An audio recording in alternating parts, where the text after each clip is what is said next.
Bien, después de estar a tener aquí al ingeniero Carlos Arredondo Cibaja y al licenciado Enrique Martínez y Morales, ahora tenemos vía telefónica por la sana distancia, tenemos a nuestro amigo Luis Fernando García Busaíd. Él es sociólogo y articulista, columnista del periódico Milenio. ¿Cómo estamos, mi amigo? Muy bien, Javier, muy agradecido por la oportunidad de platicar contigo y con tus radioescuchas. Bien, oye Luis, pues cada semana vemos, pues sí, obviamente temas complicadísimos, o sea, no, la nueva normalidad, dizque entre comillas, pues parece que no es normalidad. La normalidad es andar por cada quien por su camino, ¿no? Gatel por su lado, Andrés Manuel por su lado, los gobernadores por otro lado, y todos los ciudadanos ya no sabemos si salir, no salir, que entren, cubrebocas, no cubrebocas, que se abren los antros, se cierra todo. Y allá en Estados Unidos el otro señor Trump peleándose con todo mundo, casi ya en campaña política, y viendo pues allá también batallando con este asesinato de este afroamericano que en Minneapolis, que pues sí fue un asesinato, y vaya que se le ha complicado a Trump en todos los estados hay protestas, y se les ha complicado. Y luego de ribete aquí también se nos complica aquí con Jalisco. ¿Cómo ves esta semana? Bueno, mira, qué bueno que tocas ese tema, mi querido Javier, porque creo que es importante que reflexionemos como país eh, ante este hecho. Aquí hay una pregunta muy importante. ¿En qué se parecen las muertes del afroamericano George Floyd y la del mexicano Giovanni López? ¿Verdad? Ambos Ujú. fueron víctimas de la brutalidad policial. El primero en Minneapolis y el segundo en Tlahuacan de los Membrillos, en Jalisco. Floyd fue arrestado por el intento de hacer compras con un billete falso de $20 y es Giovanni por no usar cubrebocas. Esa brutalidad policial ejercida contra ambos es provocada, me pregunto, por prejuicios raciales y clasistas. Claro que sí. ¿Por qué, sin embargo, el homicidio de Floyd en solo 10 días se estalló en forma de protestas callejeras en más de 75 ciudades de Estados Unidos, y en cambio la muerte de Jaramillo, tan indignante como la de Floyd, difícilmente rebasará algunas protestas de anarcopunquetos y de las redes sociales? ¿Por qué es así? Me pregunto, y hay que preguntarnos también todos, si George y Giovanni, al igual que sus ancestros, han vivido siglos de esclavitud, de explotación, desprecio e invisibilidad social. Más aún, ambos, estoy seguro, vivieron en guetos de distinto tipo, sujetos a una vigilancia y represión policial sistemáticos y marginados del modelo económico, educativo y cultural de sus respectivos países. En el caso de Floyd, está a punto de tumbar la presidencia de Donald Trump.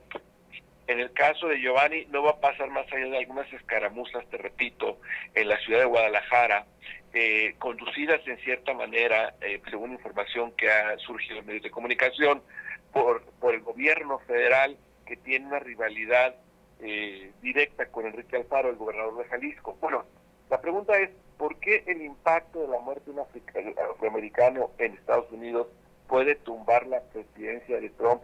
Y en el caso nuestro no va a pasar de escaramuzas, de protestas, de grupúsculos anarquistas, porque en Estados Unidos el racismo y el clasismo son temas estructurales, y en Estados Unidos, al contrario de México, se toma muy en serio el tema del racismo y del clasismo. Es decir, el racismo está en el corazón de la historia política de los Estados Unidos, mientras que en México lo vemos con mucha distancia. En otro sentido, los estadounidenses miran a los afroamericanos a través de la lupa de la raza y la clase social. Recordemos, mi querido Javier, que apenas hasta 1969, fíjate, no hace mucho, son 30, 50 años, 51, Sí. los negros no tenían derechos como ciudadanos en Estados Unidos, eran vistos como ciudadanos de segunda clase. Entonces, en el 69 termina, al menos constitucionalmente, el tema de la discriminación y la segregación racial. Pero entonces el tema de la raza y de la clase social en Estados Unidos es muy importante. En México no. En México no. Nosotros vemos a los pobres de una manera genérica, con una visión de corte católico asistencialista, pero nada más, es decir, no los vemos como una situación que nos confronte, que nos cuestione y que nos haga repensar la manera como los hemos tratado en términos generales. Y finalmente, al contrario de los pobres de México, que te asumen como pobres, pero no discriminados racial o por clase, ¿no?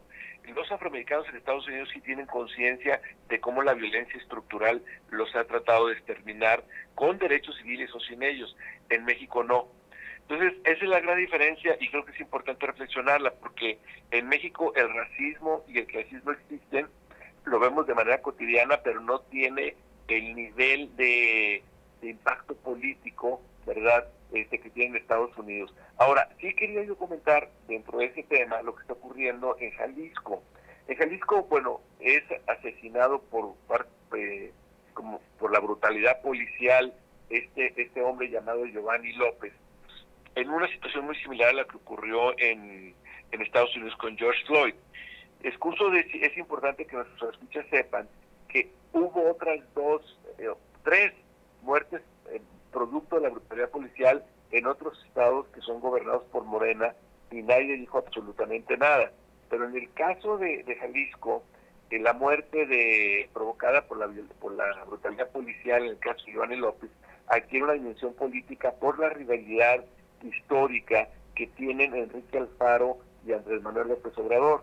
Hay en las redes sociales un video que circula en el que Andrés Manuel es claro, él dice, este hombre es un traidor, este hombre es un desleal, y ya los jaliscienses se dieron cuenta, además es amigo de Salinas, etcétera. Entonces la rivalidad viene desde hace años, y curiosamente un asesinato resultado de la brutalidad policial como es el de Giovanni López, que no se amplifica en Tijuana, por ejemplo, que hay un gobernador morenista, ¿verdad? Aquí termina siendo un problema político, y se ha comprobado, como bien lo dicen las redes sociales, ¿no?, que hay la sospecha fundada de que las protestas que ha habido en Jalisco por la muerte de Giovanni y en la Ciudad de México también son manufacturadas desde el gobierno federal, ¿no? Entonces te digo, un tema que debiera ser un tema de reflexión profunda respecto a la naturaleza de nuestra sociedad mexicana en relación a la manera como vemos a la gente pobre, ¿no? Termina por ser manipulado por intereses políticos, como es el caso del gobierno federal, para golpear a un gobernador que no solamente ha sido crítico de Andrés Manuel, sino que ha hecho un muy buen trabajo en relación a la pandemia y a la protección del empresariado y de la sociedad en su conjunto en Jalisco. Entonces, ¿qué está sucediendo? Pues Enrique Alfaro ahora, el gobernador actual de Jalisco, de ser un gobernador como cualquier otra, ya empieza a ser mencionado como un posible candidato a la presidencia de la República en el 2024. Y ya se unió al grupo de gobernadores que se están reuniendo cada semana y pues realmente ya se están uniendo porque ven que Andrés Manuel anda con sus loqueras o sus ocurrencias allá con su trenecito y jugando con la pandemia, dando la orden de que ya salgan con su nueva normalidad. Entonces se sienten solos los gobernadores. Y luego aparte lo político que viene, Luis, en Estados Unidos Trump le urge, pero le urge, le vino, esta pandemia le cayó como soga al cuello también, ¿sí? Ya es el 6 de noviembre la elección para presidente de la República en Estados Unidos. Se vino lo de la pandemia, la tronadera económica, y luego ahora con este muchacho que asesinaron, pues se complicó. Y aquí también a nuestro presidente le urge, el próximo 6 de junio hay cambio de 16 gobernaturas y también 500 diputados, bueno, 300 de mayoría y 200 pluris, y es clave también, ya les urge. Por eso esa salida que dio Andrés Manuel, irse a inaugurar, pues quiere que lo vean otra vez, hacer los recorridos para levantar a su partido que anda por la calle de la amargura, estos morenas de la 4T. Pues fíjate, la razón principal precisamente por la cual Andrés Manuel decide salir de gira es porque la aprobación de su gestión presidencial había caído de manera estrepitosa en el periodo de la pandemia. De haber tenido en su momento entre 68 y 75 puntos de aprobación, estaba ya con 49. Sí. ¿Ves? Entonces sí tenía esa preocupación. tiene la preocupación de las elecciones. Pero déjame te digo una cosa que es importante compartirte. Me acaba de llegar hace 15 minutos, media hora, unas encuestas. No son de casas encuestadoras, digamos, de mucho prestigio, ¿no? Pero te las comparto con ustedes porque sí son casas encuestadoras reconocidas, ¿no? Y hablan que para el caso de los gobernadores, Morena lleva mano, ¿eh? Sí. Con excepción de 3 estados, probablemente donde puede estar muy, muy reñida la elección, Morena lleva mano. Y en el caso de los diputados federales, ¿no?, que sería el próximo año, ahí sí, si no hay una alianza entre todos los partidos políticos Todos la oposición. para competir contra Morena, es muy probable que Morena se lleve la mayoría del Congreso de nuevo. Así es. Entonces es muy importante que nuestros radioescuchas estén conscientes, sobre todo si tienen algún tipo de molestia o desaprobación respecto a la gestión del presidente de la República, que la única manera como se puede establecer un contrapeso para generar un sentido de orden mínimo a la presidencia de la República es ganando el Congreso el próximo año, pero para ello hay que estar conscientes de ello, hay que salir a votar y hay que esperar que los partidos políticos respondan con la altura que el país exige en estos momentos, ¿verdad? Y que es muy sencillo, exige una alianza de todos los partidos políticos para ganar el Congreso. Aunque se hagan gestos entre los panistas, priistas, Movimiento Ciudadano y lo que quede del PRD, aunque se hagan gestos, tienen que entender lo que se tienen que unir. Si no, olvídense, vamos a tener que seguir aguantando tantas tonteras de Andrés Manuel, tantas bromas. Entonces, aunque se hagan gestos y de todo no se caigan bien, es la única manera. Si no, igual, nos va a tener la pata en el pescuezo, como se dice. Es la única manera. Ahora, sí es interesante ver que a pesar de los pesares, ¿verdad? Porque las críticas respecto a la gestión de Andrés Manuel, no solamente recias en México, sino en el mundo, ¿verdad?